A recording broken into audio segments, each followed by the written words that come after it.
இனிமேல் நீங்களாகவே வீட்டில் உங்களுக்கு உங்கள் குழந்தைங்களுக்கு சோப்ஸ் பண்ணிக்கலாம். அதுவும் உங்களுக்கு பிடிச்ச டிசைனில் நீங்களே பண்ணிக்கலாம். அதிகமாக காசு கொடுத்து வெளியில் வாங்க தேவையில்லை. அதுக்கு நான் இப்போது கோட் மில்க் சோப் பேஸ் எடுத்துக்கிறேன் 100 கிராம். பேஸ் வாங்கும் போது சல்ஃபேட் பேரபன் ஃப்ரீன்னு பார்த்து கேட்டு வாங்குங்க.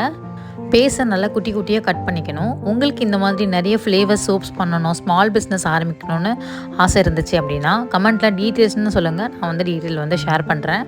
நான் முல்தானி மெட்டி பவுடரை எடுத்துக்கிறேன். நீங்கள் எந்த ஹெர்பல் பவுடர்ஸ் வேணும்னாலும் எடுத்துக்கலாம். வாட்டரில் நல்லா மிக்ஸ் பண்ணி வச்சுக்கிறேன். அப்போ தான் நமக்கு சோப்ஸில் எந்த விதமான லம்ஸ் எதுவுமே ஃபார்ம் ஆகாது. சோப்ஸை மெல்ட் பண்ணும்போது எப்போவுமே டபுள் பாயிலிங் மெத்தடில் தான் பண்ணணும். அதாவது தண்ணி வச்சுக்கிட்டு அதுக்கு மேலே பாத்திரத்தில் சோப்பை மெல்ட் பண்ணணும். டைரெக்டாக போய் வைக்கக்கூடாது. தண்ணி வெட்டியில் நிறைய பெனிஃபிட்ஸ் இருக்குது. ஆக்னியை ரிமூவ் பண்ணணும், எக்ஸஸ் ஆயிலை ரிமூவ் பண்ணணும், ஸ்கின்னை பிரைட் ஆகும், டேனை ரிமூவ் ஆகும், இன்னும் நிறைய பெனிஃபிட்ஸ் இருக்குது. இதில் நான் கொஞ்சமாக ஷியா பட்டர் ஆட் பண்ணிக்க போகிறேன். 4 ட்ராப்ஸ் எசென்ஷியல் ஆயில் ஆட் பண்ணிக்கிறேன். அவ்வளோதான். இது 100 கிராம் சிலிக்கான் மோல்ட் நான் இப்போது ரவுண்ட் ஷேப்பில் போர் பண்ண போகிறேன். அவ்வளோதாங்க, நம்ம சோப்ஸ் ரெடி ஆகிடுச்சு. உங்களுக்கு இந்த வீடியோ பிடிச்சிருந்துச்சுன்னா லைக் அண்ட் கமெண்ட் பண்ணுங்கள்.